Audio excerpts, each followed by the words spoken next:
My wife went missing 15 years ago. Today I received an anonymous message. I hate talking about what happened 15 years ago. In fact, I hate remembering that on January 7th, 2008, Sarah Collins, a loved member of the community, went to the store and was never to be seen again. It was a big case back then. Of course, everyone wanted to know what had happened to her, but I was the most anxious to find out. Sarah and I had been married 5 years. Since the day I met her, I knew that I wanted to spend the rest of my life with her. She was a woman who could light up a room just with her smile. That is why this was so tough to believe. Such a beautiful and successful woman had just vanished. They never found her body. 15 years later, and they didn't have any evidence at all. Not a tire track, not even a fingerprint, nothing. The police asked for help, but no one ever came forward. Somehow, no one had seen her. It was as if she had just vanished off the face of the earth. I think about Sarah a great deal. I could never remove her photos from around the house. Her bright face still smiles at me from every room. There's one photo of her, taken from our wedding day, that I really like. To me, it feels like looking right at her when I look at the photo. It shows her perfectly. I was 2 days ago looking closely at it, getting lost in the details. Her eyes, the corners of her mouth lifting into a smile, and that little dimple on her left cheek. I looked so closely I didn't hear almost the ringing of the phone. The landline phone was strange. Nobody had called me on that line for years. Everybody has mobile phones nowadays. When I saw the caller ID, it showed an unknown number, so I shrugged and answered it anyway. It was probably just the bank checking on something. This call took a bit of time to connect,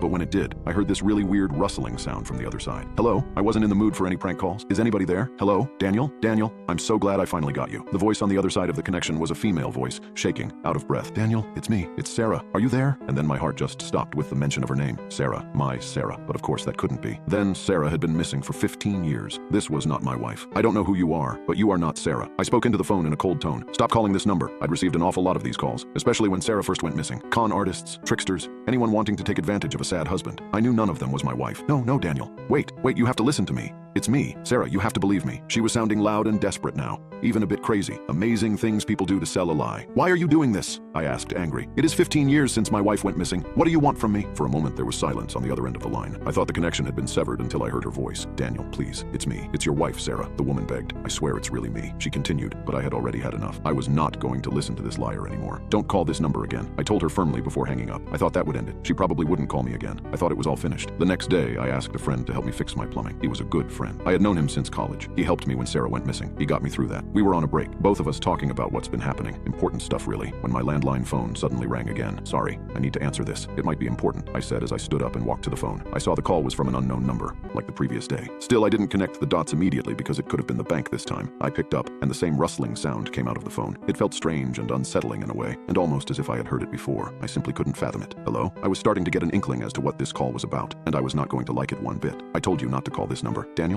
it's so good to get a hold of you finally. The exact words she uttered the previous day. Daniel, it's me. It's Sarah. Are you there? It was absolutely the same woman. I don't have time to waste on this, I said in exasperation into the phone. You're not Sarah. Cease the calls to me. I hung up and went back to my friend, who did look puzzled. Well, who was it? He asked me. Some prank caller trying to impersonate Sarah, I responded, and rolled my eyes. I thought I had moved on. I even changed my phone number. I don't know how this woman got my new number. Pretending to be Sarah? My friend asks back. That's really odd. Did you tell anybody about it? Like the police? Number, I shake my head. There's no need. It's just someone trying to stir up some trouble. They probably want money or something alike. I made it clear that our conversation was over. I didn't want to continue talking about it because that would bring up bad memories. The next day, I woke up, not expecting any more calls from the unknown number. I made it crystal clear that I wouldn't join in on her trick, but I was wrong again. Just as I started walking downstairs for a glass of water, the phone rang once more. I considered letting it ring, but then another thought came into my head. I was going to give a much stronger warning to the caller, and even threaten to involve police action if the calls did not cease. That would scare her. I was certain of that. I lifted the phone and received the same out-of-this-world sound. I couldn't justify it for some reason, but it sent shivers down my body. At last, the call connected. It was just the same as previously. The identical miserable speech. Daniel, I'm so glad finally I got to you. It was probably one of those recorded messages. Daniel,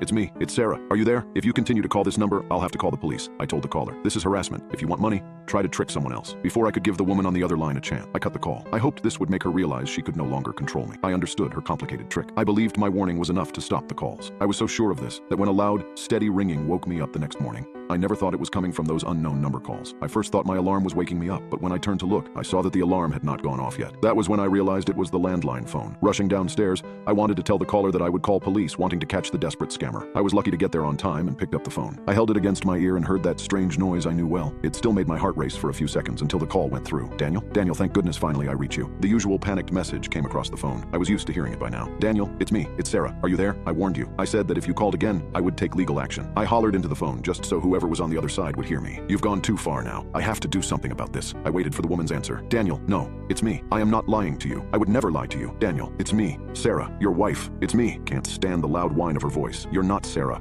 I said with sadness in my voice. I know you are not Sarah. I will do something about this. Goodbye. I hung the call for the last time and put the phone back. I know that woman wasn't Sarah. I'm sure she wasn't. I would know because on January 7th, 2008, Sarah Collins was murdered by me, a person who, up until that day, had something to offer this community. She was a very beautiful woman. I thought I must have been the luckiest man alive the first time she showed an interest in me. I didn't have much experience talking to women, and I was very glad someone like Sarah chose me. I loved her every moment of our marriage. I loved her even when I discovered she was cheating on me. I had accidentally found a series of romantic messages between Sarah and one of her co-workers. She was going to leave me for him. Sarah, my Sarah, was going to leave me for him. I couldn't let it happen. She was very beautiful, so bright and full of life. I couldn't lose her. I just couldn't lose her. So I killed her. It didn't really require any thinking. It was the only way she would be mine. Mine alone for good. Dead. She would never leave me. She would be my Sarah forever. When the police came, I concocted an elaborate lie. She had gone out to run an errand and never returned home. The same lie was splashed all over the national news. I didn't know whether I really got away with that lie or not, but a year went by, then another year. 15 years went by. Nobody ever figured me out. I was about to go back upstairs when I heard a light tap at the window. Click. That was just the sound of the window opening. And that's when I heard it. Something rustling right here in my own home. Rustling that filled me with fear and made me go into a panic. Daniel? Daniel, thank goodness I finally found you. The voice was coming from inside the house now. Daniel, it's me. It's Sarah. Are you there?